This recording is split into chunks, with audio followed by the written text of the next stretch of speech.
Hi, Anne. Thanks for joining me on Behind the Build. I'm Paul Drake, and this podcast is all about getting real insights from leaders in housing, manufacturing, and construction. There's no scripts, there's no sugarcoating, and it's great exposure for you and your organisation. So here's how I'd like to structure our conversation today. I want to understand your background, the trends you're seeing in industry, whether that's technology shifts, market shifts, operational changes, the challenges you're facing right now, and where you'd like to take the organisation over the next 6 to 12 months. We'll probably wrap up at the end with any insights if we've got time. Does that sound good? Yeah, sure. Let's crack on. Excellent. It'll probably take about 30 to 40 minutes, depending on how long your answers are. So we're going to jump straight into you and your company background, if that's okay. So if you wouldn't mind telling me about yourself and your role and how you ended up in this position. Okay, sure. Thanks very much for inviting me along.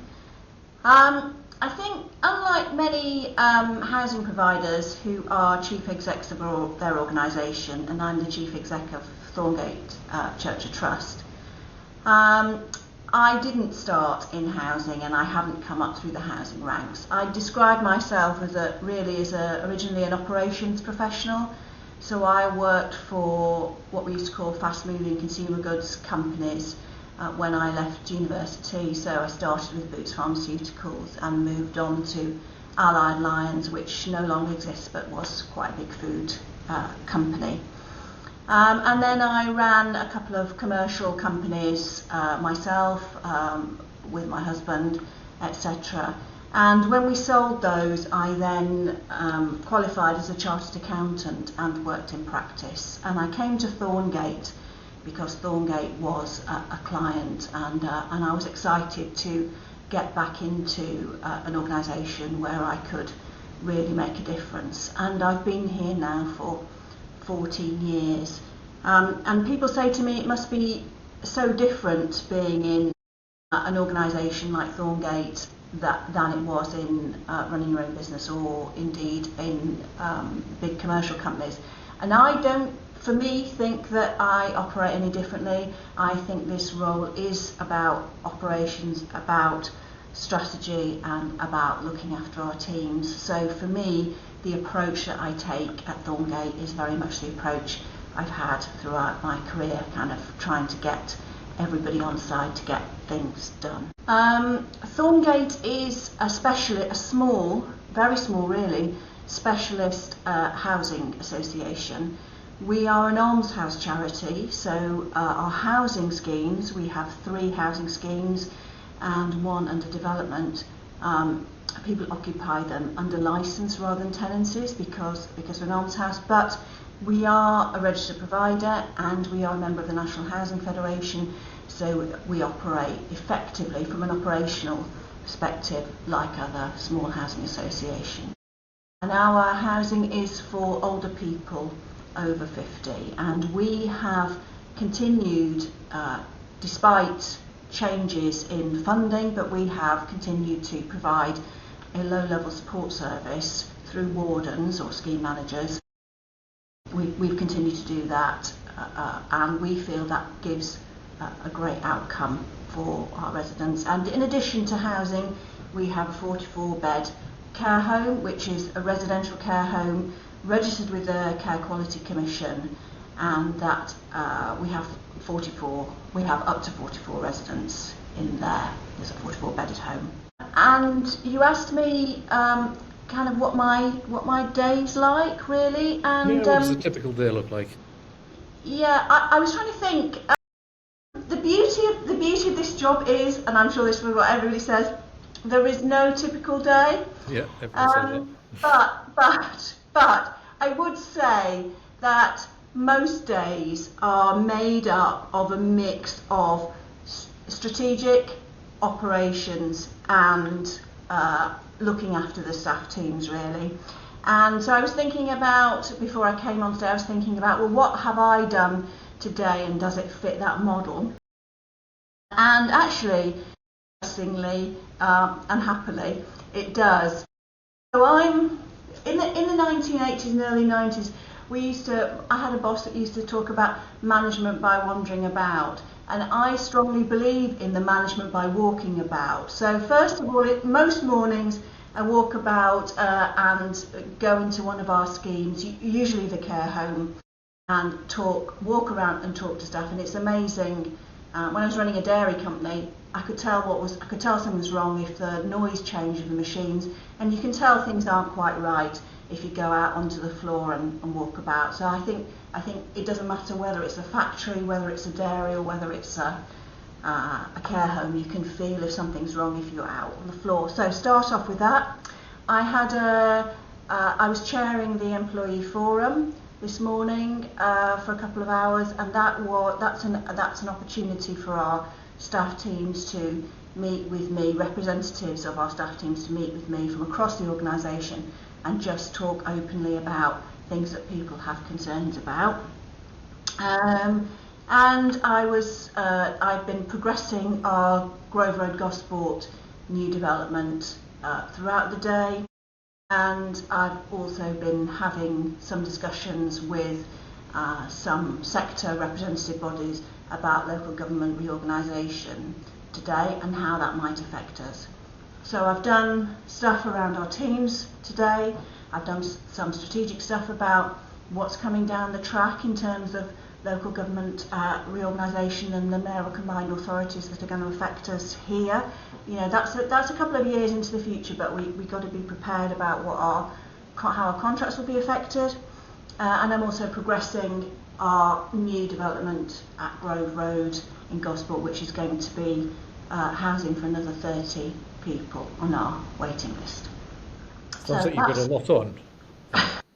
And you mentioned I think if you don't have plenty to keep you occupied, you know, you would. I need stuff to get my teeth into. I love that. That's what I love about the job. There's always something new coming down the track. And a lot of strategy as well. Yeah, I like that. So you mentioned that the organisation's small. What's the headcount in terms of staff numbers? It varies slightly, but it's around about 85. But 2/3 of those are associated with our care home. So they won't all be doing care, but they'll be doing some of them. You know, you've also got housekeeping and kitchen, and you know every person plays a part in the organisation. Everywhere. Great. So thanks for that. And we're going to move on to sort of industry trends and technology, if we may.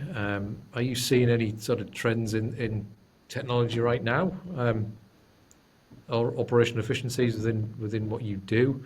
I'm guessing it's probably less so in the care home environment, but are you seeing any currently? I think arguably, well, interestingly, I think I would say that the care home is ahead of the housing sector in terms of IT technology and trends. The software that's been deployed for many years in care homes, making use of sensors, looking at how people are deteriorating, looking at trends around care, and medicines, electronic medicines dispensing, that has been around for a long time. And shortly after I joined, we implemented systems in the care home.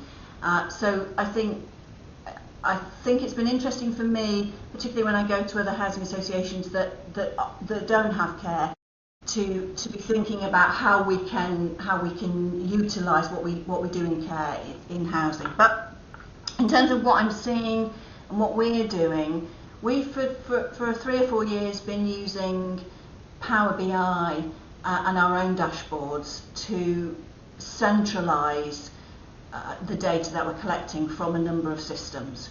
And we do that across, so we've designed our own dashboards, and we do that across both housing and care, so that any time I can look at the various dashboards that we've got on our SharePoint site, and some of which we've used Power BI to analyse to see how we're performing on answering call bells in the care home, for example. How our energy consumption is performing. Things like that, where we can take data from disparate sources and in some cases combine it together, but in any case look for trends or look for things where we go, we ought to action that. So we've been doing that. We've just started to utilise AI, and I see AI take-up happening quickly among other providers, and groups like Haley, which has been set up for housing providers who are interested in AI. It's completely not for us, a networking group essentially, but it's really, really interesting. Everybody's sharing what they're doing, and that'll probably make a good podcast to hear from. Yeah, that sounds interesting. From Guy, who's running that. So I think people are. I think there is certainly among the providers that I network with. And they're mostly small, but there is a very strong appetite to utilise technology. And I think those of us who have bigger teams, because of the fact that we're doing care, might be more used to implementing those kind of projects. So have you got any uncertainties or concerns within, well, two aspects of that really, in the sort of AI space and digital space, the adoption of that within the industry? Do you see any challenges with that? I think the initial challenge is making sure that we're keeping our policies and procedures up to date, particularly around AI, because what can easily happen is that people can start using AI without the proper controls, and what we've done is we have been quite clear that we want people to be using our corporate AI accounts, and so if they have a desire or a need to use AI, they should be doing that through our account, so that we can ensure that the data controls are on, that data is not going outside the organisation, for example. So I guess that's one challenge that we have to be kind of straight off. And I do see that keeping the policies and procedures up to date, because the speed at which AI is changing itself is remarkable. And so that's one challenge. So just on that note, before you move on, Anne, do you provide any sort of training for the team that use the AI tools? Does that form part of that policy to make sure that they're using it in the right way and they're putting in the right information and they're not doing it in the way they shouldn't do? We are, but we're doing that through part of it. The low-level stuff is we're training each other, but the initial setup. I mean, we did take advice on the initial setup. So we are saying you've got to use this. You've got to do if you're using it for work, you've got to use our work account and be a person that's added on. And when we set the work account up, I took advice from somebody about how that should be set up so that our data is not going outside. But we're not using it for sensitive data in any case. We are also working with a consultant on a proof of concept around our audits that have to be done in our care home, and that is a trial at the moment. And we have sent, when we're working with them, we've set up the right agreements, and also at the moment we're only working with anonymised data. And we have our IT team, our managed service provider, has quite a lot of experience in AI, or certainly using it, and we've had some training discussions, or we've had some training from them. So it is a mix actually of getting it set up, which I took advice on that, and then sort of getting the hang of it. We've sort of taught each other a little bit, but then for the really crucial project stuff, we've taken external advice. Yeah, it's good, and it's a valid point, and that other people can learn from, I guess, best practice around adopting AI, because there's quite a few people I speak to that just get involved in it and they don't really understand the implications of not having a policy and good training and seeking advice from experts really to make sure that they're not pushing information in there they shouldn't be doing.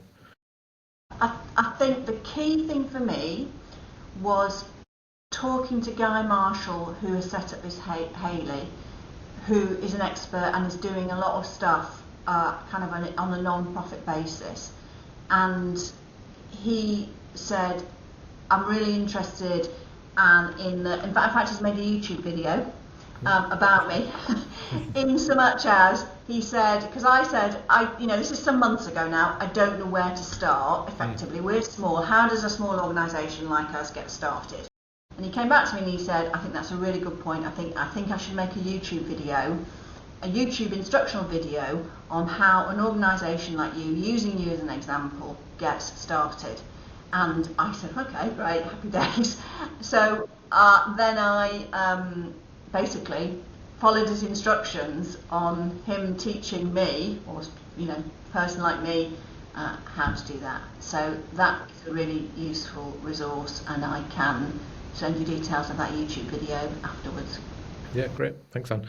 Do you see what opportunities excite you most? I guess so the converse of the challenges, uncertainties. The opportunities for AI or the opportunities for sensors and all of the other technology? It's really sort of anything tech. It doesn't necessarily need to be AI. I think the opportunities around the technology that's already readily available out there is that we can understand more in real time about what's going on in our organisation, but we have to be checking that and using it, and then we could be potentially using AI to interpret that for us. So on sensor data, obviously we can ensure we're compliant, or we can take action if we've got electricity spike or something. We're just exploring the opportunities with AI. So as I mentioned, we're looking at whether we could take some of the very laborious steps out of the many audits. I think my care home register manager's 40 to 50 audits a month that she is reviewing, and can we take out some of that reviewing step while still she is the ultimate, and she's legally responsible, but she's still going to ultimately review the output. So we're not going to take out that crucial step, but we are thinking how some of the laborious stuff can we reduce that. I recently needed some mock-ups for the gardens for the landscape gardens for our new development, and I asked somebody if they could mock up some graphic designs, and they said, we'll send you a quote. And I went, okay, well, I'll have a go at doing it with ChatGPT. So I set myself up with a brochure designer, told ChatGPT that that's what I needed and what outputs I wanted. And then after we'd done them, it took me a couple of hours to get some really good images out to the right level of pixelation, or whatever the videographer needed. Sent them over to him, and he went, "Oh, these are really good." And I thought, okay, so that is a real life example that I've recently done for our new homes video. That just shows you what you can do with a few hours of getting the hang of it. Good. So those are the opportunities. Yeah, definitely. It moved me on to the next question, actually, which was, have these trends and these technology shifts affected the bottom line for the organisation in any way? And I suppose that's a prime example of that. You've saved money from using an expert to create those designs, and you've, I guess, saved quite a significant sum of money. Has that happened anywhere else? Yeah, well, I didn't go through with the quotes. I don't actually know how much it was, but no, I think the key is going to be saving of time, which ultimately translates into money. If you're a registered manager, and indeed we were looking at some of the data that we were analysing yesterday around activities that people were able to join in with. If the analysis part can be swiftly taken out, then we're gaining time back, and ultimately that might look like a few person hours less. But I think for us, the kind of charitable organisation that we are, we would be redeploying that to give more time to residents, whether in care or in housing. And so that's where I see the benefit, that it's making the job less tedious for those people who have to spend a long time doing it, and freeing them up to deliver more for the people that we're supporting. Yeah, that's good. The general consensus is, when I've been speaking to people about AI adoption and how they see the benefit and what they're going to be using that benefit for, it does seem to be that people want to use it for the benefit of the organisation and the individuals within it, as opposed to replacing them, which is really what it should be used for, which is good to hear. So we're going to move on to current strengths and the current state of the organisation. So where would you say its current position in the market? I mean, we're a small specialist provider operating in one sort of locality across a number of sites. I think we are seen locally as a really good provider, and my evidence around that is what I hear from local councillors, and based on feedback we get from residents or people who would very much like to join our housing waiting list. The fact that our housing waiting list is longer than the number of properties that we own. So that makes me feel that we are continuing to deliver a service that's perceived as valuable in the local community for the people that live here. But obviously, you know, the last thing I'm going to be is complacent. So we're always striving to do our best. There'll always be something that slips through the cracks and we can learn from. But I think we are well placed locally to continue with the model that we've got. I've always believed in that housing model where we continue to have support staff on site to help people, and I think that's borne out by the feedback that we get from residents and also from our staff teams. That it's a place they want to work. We recently were listed as one of the Sunday Times best places to work for 2025, which is, you know, amazing. It's an anonymous survey type process, so you can't fix it. So that is so gratifying and exciting. Well done. It kind of answers my next question, really. What do you do extraordinarily well as an organisation? I think we try our hardest, but you know, we can't always be successful. We try our hardest to remember that every single person matters in the organisation. So every single resident matters, and every single member of staff matters.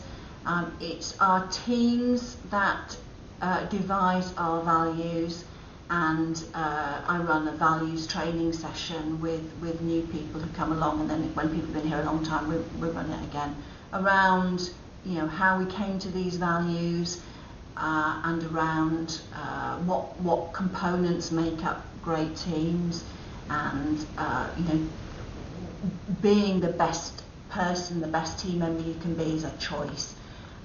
So I think that's a big part of it, but I also think the models that we have, that we've stayed consistent despite what's going on in the external environment, despite what is happening from a policy perspective. We have believed in our model, and we have continued and consistently tried to deliver that the best we can, and remain compliant throughout, despite what all those changes might be, either in care or you know, latterly we've had a lot of changes in housing. So we want to look after our residents, and we want to look after our teams, because everybody matters. Yeah, that's great. It sounds like you're doing a fantastic job.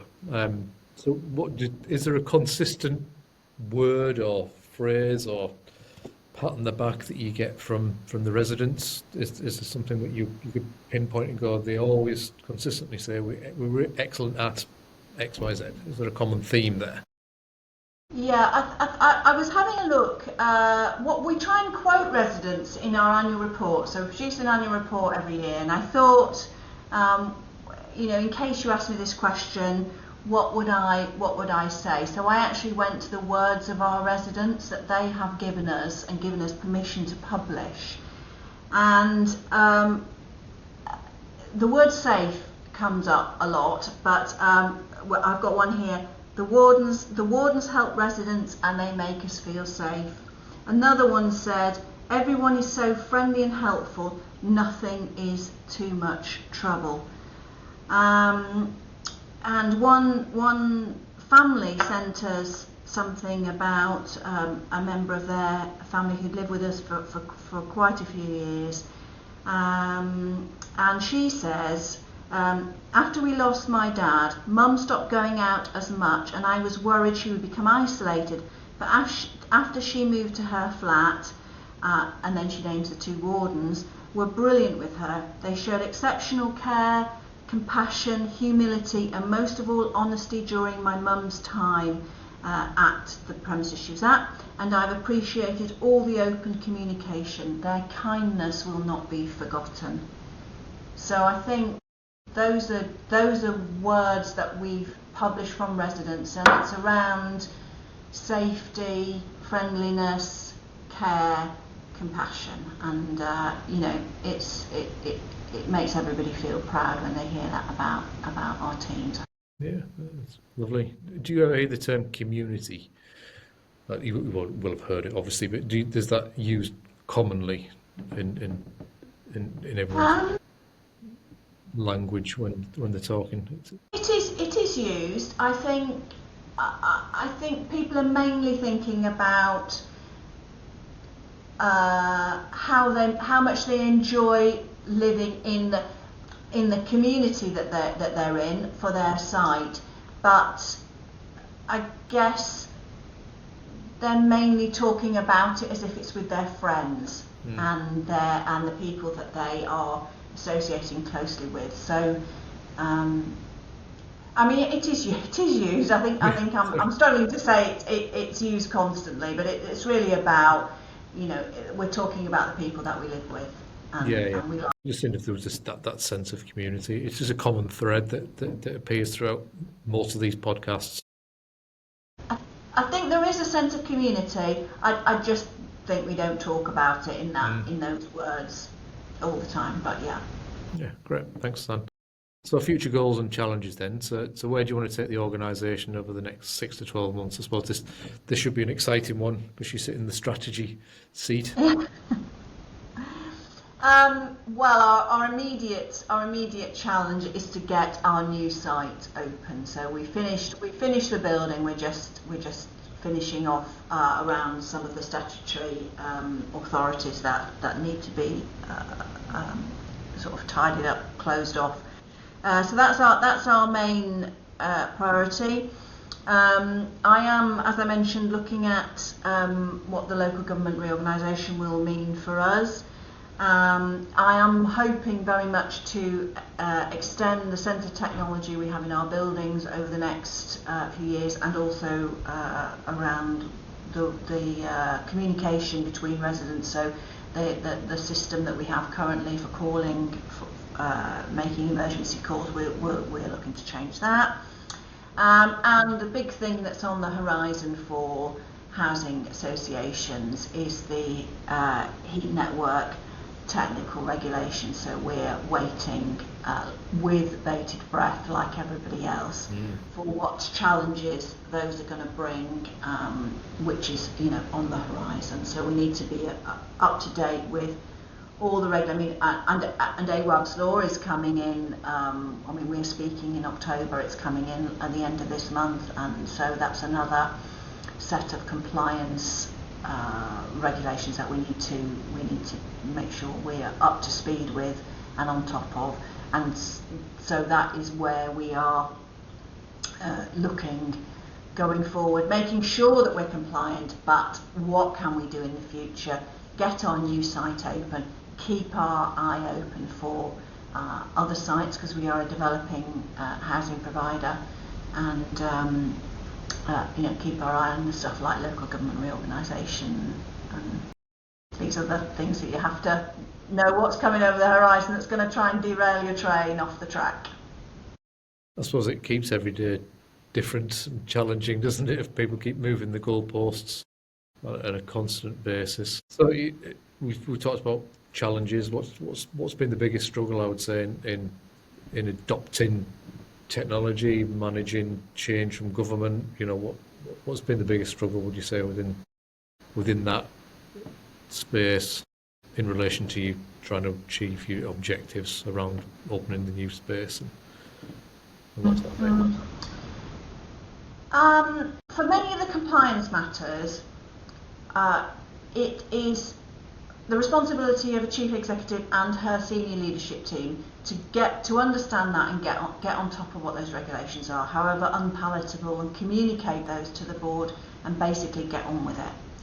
Where I personally struggle is that I am a sort of a can-do person, and I am trying to see what the roadblocks are, whatever the problem is. What are the roadblocks in my way, and how can I take those out one by one? Because if I looked at a particular problem, like developing a new site, that's taken me 5.5 years from the first part of that.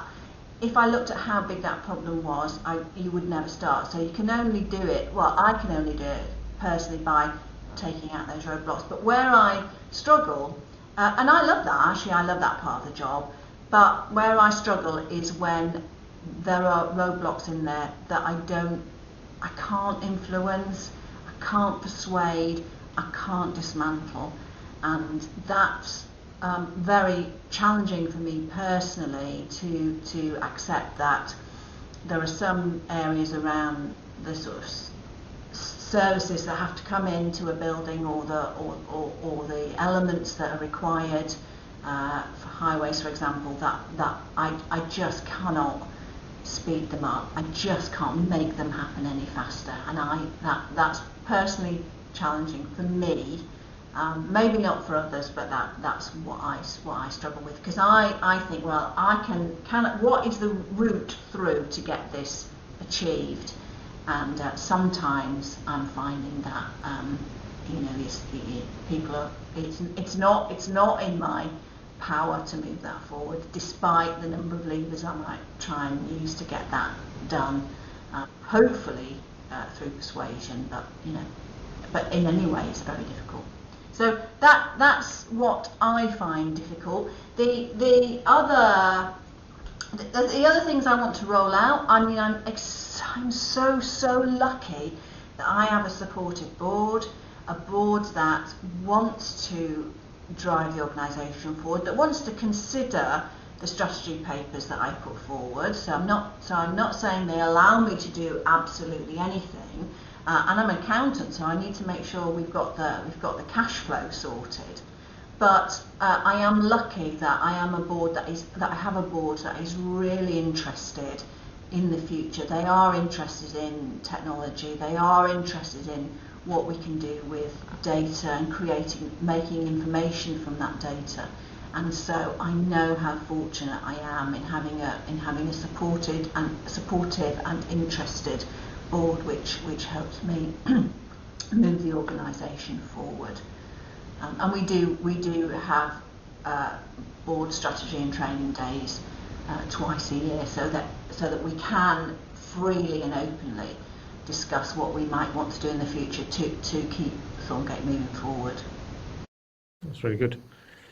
So from a personal perspective then, and what does reaching the goals that you've discussed mean or matter to you? 5.5 years to open up a site seems like an incredibly long time, and it's still not quite there yet. Is that the average size? There's two questions there really. Is that the average length of a site build, of the size of your site? I suppose that's one question. And what does it mean to you personally, I guess, to achieve these goals? I think. One has to have multiple goals, because you can only do that and do nothing else. So I'm trying to achieve multiple things all at the same time. I think I would never have believed it would have taken that long. And perhaps if one had a simple site and simple funding model, it wouldn't take that long. For us, we had to it was a complicated planning application, and we had to get a number of partners on board. And there's an awful lot. I mean, people talk openly about how long planning takes, and that's because, an awful lot of people. And I'm not judging whether it's right or wrong about the number of consultations that have to go on. That is a fact of life. So I think if I got another site now, it's built into me now that is the lead time, and potentially could be even longer. Our site is partly funded by Homes England, and it's partly funded by Charity Bank, and partly funded by us. And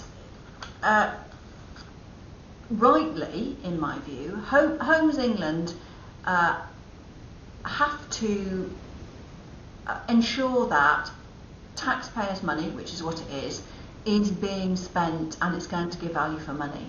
So a scheme like ours, which delivers tremendous benefit for its residents, but might be slightly more expensive than a general needs scheme, is going to get a lot of scrutiny from Homes England, and I was fine with that. But it does mean the process, there were a number of iterations. So potentially there are things that are in there that they would take longer than a private house build or a private builder building a basic block of flats, but they are understandable as the process is at the moment.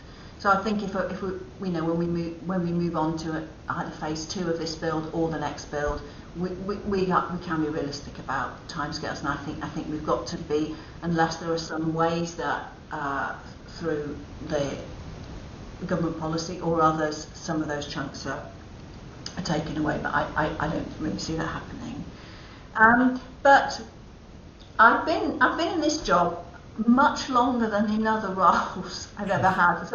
So when I was working in the commercial sector for other companies, I was probably doing 4-ish years in roles, and when I was running my own businesses, I was doing 4 to sort of 10 years and then selling. So I think the difference here is there is an achievement of goals, but there is also an ability to make life better for people. And I was struck once. A priest was coming in to see a resident, and he said to me, I can't remember exactly what he said to me, and I just said back to him, well, I come to work every day to try and make people's lives better. And he went, okay. He obviously wasn't expecting. He went, okay, fair enough. And I genuinely believe that. I mean, that is part of the job satisfaction. Somebody like me likes to achieve their goals, but actually, when people come and tell you that you've really made a difference to their life, that their health's improved, that they were really, really frightened where they were living before, and now they've come into a community where people care about them, people help them, and they're not afraid anymore of being alone and being isolated. That really does mean a lot, and it really moves you, and it sustains you when things are going wrong, and when those roadblocks look a bit too big. That knowledge that that you really are making a positive difference to people's lives does sustain you during the dark times. Yeah, I can imagine that it must be really rewarding when you've got that ability to change people's lives. Well, I mean, obviously, it's a team game. It's not me personally doing that. It's a team game, but it's great for everybody. Yeah, very good. Right, we've come to the end of our podcast, Anne, so it's been fantastic. Thank you for being so candid with the real challenges and the opportunities you're seeing. It's been a pleasure, so thank you very much for taking the time out of your really busy schedule to come and talk to us. So thank you. Thanks very much for inviting me. It's really great. It's really been really good. Thank you.